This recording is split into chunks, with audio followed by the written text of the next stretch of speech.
Let's talk about the hottest team in basketball up until last night when they got beaten by the Detroit Pistons. Boston Celtics, hottest team in the association right now. And we've seen like a little bit of a transformation. So it's time I have to give you guys your flowers. And the change has been remarkable, I would say. And of course, credit to me, I have to and will always acknowledge when I'm wrong. But I wasn't really wrong before because they would go on these 4-game winning streaks and then they'd lose 7.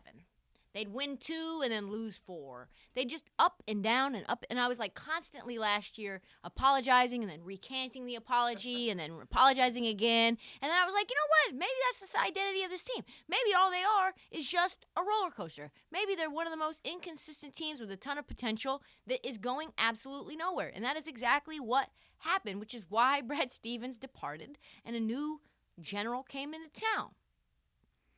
This year, they win 8 in a row, and then, checks notes, loses to the Detroit Pistons the day I'm writing a segment for the next episode. Worst team in the NBA, folks, so how much has really changed?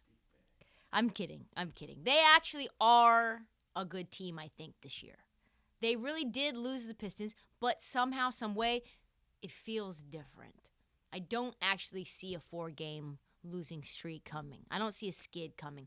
So the question for folks to think about is twofold. When did the Celtics become a different team? And more importantly, why? Why? The when question I have identified. It is easy to answer.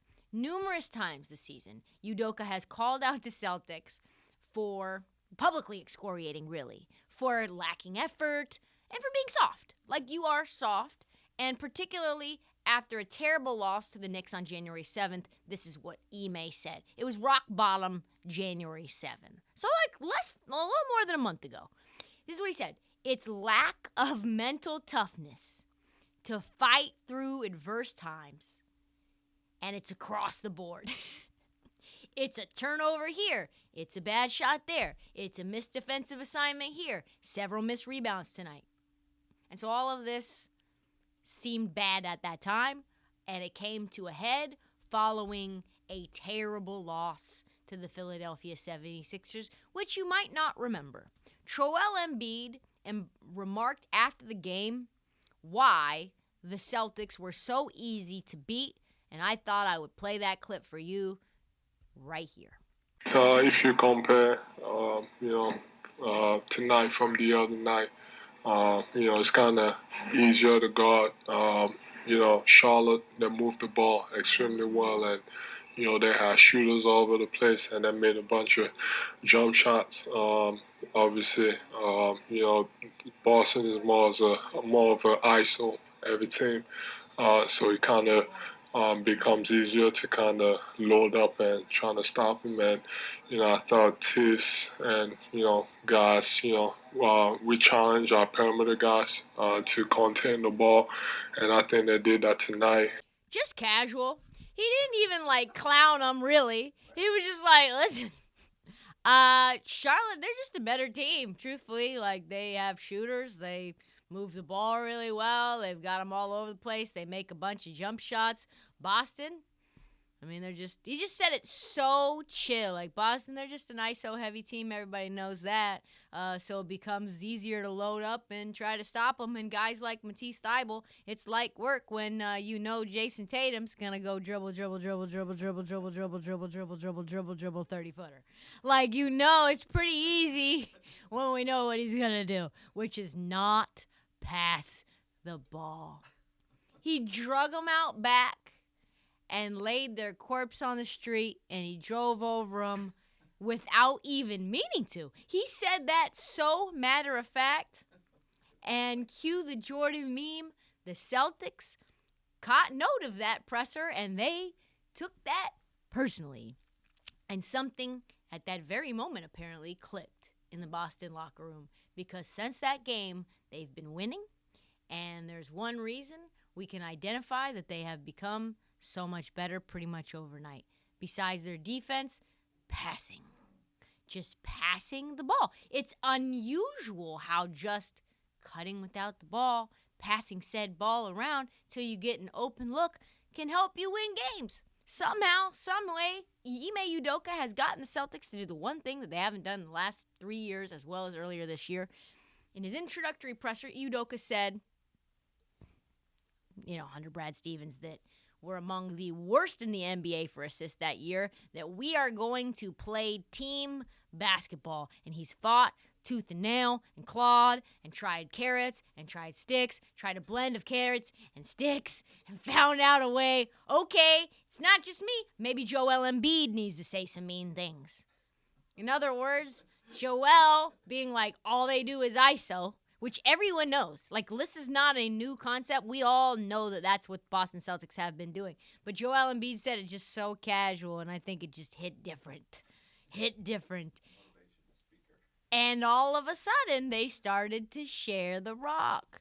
Udoka says, I think that the Celtics, this team, are embracing being playmakers, helping everyone else score, and it is pleasing to me and noticeable when we play that way. Turnovers are down, assists are up, because we're just getting rid of the ball. And that's why they're winning. And that loss to the Pistons, you can identify and it makes sense because you realize in that game they had no Marcus Smart and they had no Robert Williams. Two guys that have been very instrumental to this team identity shifting. And because they're buying into Ime's ideas, I think this team is not the same as previous years. Also, they did go back to ISO basketball when they lost to the Detroit Pistons last night. So it just goes to show you there's about a 1-to-1 correlation between ISO and L's. Here's another reason I think they're different. The Celtics played the Sixers again for the first time since Embiid absolutely excoriated them publicly and very casually in mid-January. And exactly almost 1 month later, this time they played them in Philadelphia earlier this week. Udoka gave them all of the pregame motivation that they needed, showing that quote from Embiid about it being easier to defend the Celtics than the Hornets, which the Hornets are not like some world beater. They're a decent team, but Udoka said it stood out to me when he said it. I bet it did. He's like, listen, you see, everyone knows what you're going to do. Bet it did. So the Celtics went out and just took a baseball bat to the Sixers. They won by 48 points. Sheesh. And the Sixers were fully healthy at that time. I cannot believe this, but they held Philly to 87 points. The remarkable number, though, is that they only scored 57 points in a full 3 quarters. The Charlotte Hornets score 57 points sometimes in a quarter and change. What? 3 quarters, 57 points. They held Embiid to just 19 points. They had to sit Embiid's ass down because he was getting such a bad beatdown. That game was an L as soon as the tip came down. Like, what? He's only played 19 minutes, and he's averaging 34 points during the previous 25 games. Let me say it again for the folks in the back. Joel Embiid right now is averaging 34 points in the last 25 games. That was his lowest point total since prior to Christmas. We are here thawing snow right now. We are a long ways from Christmas. And according to the New York Times, Doc Rivers said and this is basically what the New York Times said about Doc Rivers. Doc Rivers, the coach of the 76ers, spent the game looking as though he were in line at the DMV. After the game, Doc said, you can literally see the improvement of their ball movement. The old Boston is more ISOs. This Boston is driving and playing with each other, and that is what makes them so much tougher. No shit! Like, why is this a complicated concept? They've also been one of the most best defensive teams in the NBA, and they've just gotten better by adding Derek White, which, as a side road, kind of going back to the Knicks, like this move shows that Brad Stevens is all in on Ime Udoka, because Ime Udoka played for and learned under Greg Popovich, put a style of play in that San Antonio wrinkle and mode, and then they went out and got a fucking San Antonio Spur to fit right into his system. You don't do that when the guy's locked down for another 3 to 4 years if you don't believe that this is the coach of your future. When you get players that do not fit with the style of coach that you have, that shows two things. You're either stubborn with a huge ego, or you don't believe in that coach long term, so you're getting other pieces that fit some other guy that may be there in the future. So that's actually a really good thing and shows that Ime and Brad are on the same page, and all of a sudden Derek White just plugs right into the system, being a better defender, doing everything that he knows works for where he just was. Have all the problems in Boston been fixed? No.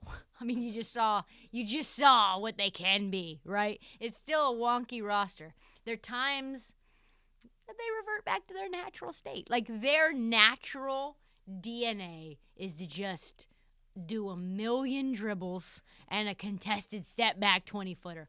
Or when Marcus Smart is in the game, he literally brings the ball up and shoots from the top of 3, 9 seconds into the shot clock without passing to anyone, sometimes at crunch time, sometimes multiple times a game. So this is a team who has that propensity. If you can corral them and stop them from doing idiotic things like that, this team can be dangerous. Just ask the Sixers how capable the Boston Celtics are at beating the shit out of a team who was just the number 1 team in the East last year. So I would personally love to see a first-round matchup between the Celtics and the Sixers, which would be fireworks for days and fodder for an Al Horford revenge situation, too. Oh, my God, I cannot wait.